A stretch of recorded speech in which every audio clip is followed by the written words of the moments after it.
Hi hello నమస్తే అండి అందరికి. నేను మీ సోపిని కానీ మీకు ఒక విషయం చెప్పాలని వచ్చాను. అది మీ అందరికీ తెలుసు, కానీ ఎవరు కూడా దాన్ని సీరియస్ గా తీసుకోరు.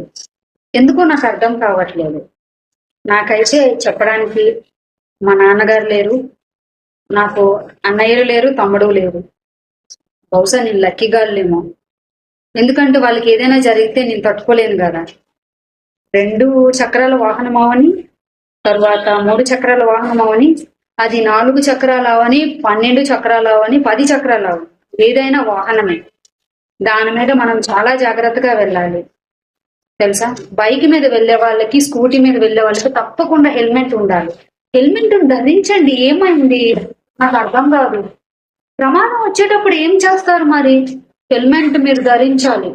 మీ ఇంట్లో ఉన్న వాళ్ళ కోసమైనా ధరించాలి, మీ అమ్మా నాన్న కోసం ధరించాలి, మీ భార్య పిల్లల కోసం, మీ అక్క చెల్లెల కోసమైనా ధరించాలి హెల్మెట్. చాలా జాగ్రత్తగా ధరించండి. ఇంత ప్రమాదానైనా ఎదుర్కొంటది హెల్మెట్ తెలుసా. మొన్ననే నేను చాలా యాక్సిడెంట్లు చూశాను. దయచేసి బైక్ మీద స్కూటీ నడిపే వాళ్ళు ప్రతి ఒక్కరు కూడా హెల్మెట్ ధరించండి. ఇది ఒక అక్కగా, ఒక చెల్లిగా నేను మిమ్మల్ని అర్జిస్తున్నాను. మీ జుట్టు పాడవద్దు, ఏం పాడవద్దు. బుర్ర పోయినప్పుడు దెబ్బ తగిలి తల పగిలి అప్పుడు పోయినప్పుడు పర్వాలేదు. జుట్టు పోతుందని మీరు అందరూ ఫీల్ అవుతున్నారు. దయచేసి ఎవ్వరు కూడా హెల్మెట్ ధరించకుండా బయటికి వెళ్ళొద్దు. హెల్మెట్ ధరించండి.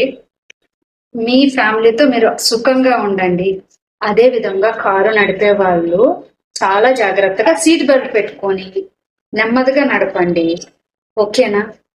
ఇంట్లో మీకంటూ మీ మీద ప్రేమతో ఎదురు చూస్తూ ఉంటారు. వాళ్ళ కోసం మీరు జాగ్రత్తగా కారు నడపండి. అలాగే బస్ డ్రైవర్లు కూడా ఈ మధ్యన చాలా చూసాను యాక్సిడెంట్స్. దయచేసి తాగి నడపొద్దు. ఒకవేళ నిద్ర వస్తే బస్ ఇంజన్లతో చెప్పండి, నాకు నిద్ర వస్తుంది. ముఖం కడుక్కోండి నిద్ర వచ్చేటప్పుడు.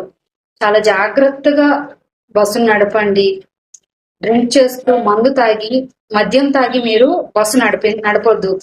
కారు, ఆటో అందరూ కూడా మద్యం తాగి ఎవ్వరూ కూడా వాహనాన్ని నడపొద్దు. మీ కుటుంబాన్ని కోల్పోతున్నారు, మీరు కోల్పోతున్నారు, మీ కుటుంబాన్ని మిమ్మల్ని కూడా కోల్పోతుంది. సరేనా? చాలా జాగ్రత్తగా మీరు వాహనం నడపండి. ఇంటి దగ్గర నుండి వెళ్ళినప్పుడు మీరు ఎలా అయితే వెళ్తున్నారో అదే సంతోషంగా మళ్ళీ మీరు తిరిగి రావాలని నేను మనస్ఫూర్తిగా కోరుకుంటున్నాను. హెల్మెట్ చాలా మంచిది, ధరించండి. మీకు, మీ కుటుంబానికి చాలా మంచిది హెల్మెట్. సరేనా? ఇది నా రిక్వెస్ట్. ప్లీజ్. చేతులు లేవు కానీ వేడుకుంటున్నాను మళ్ళీ. Thank you.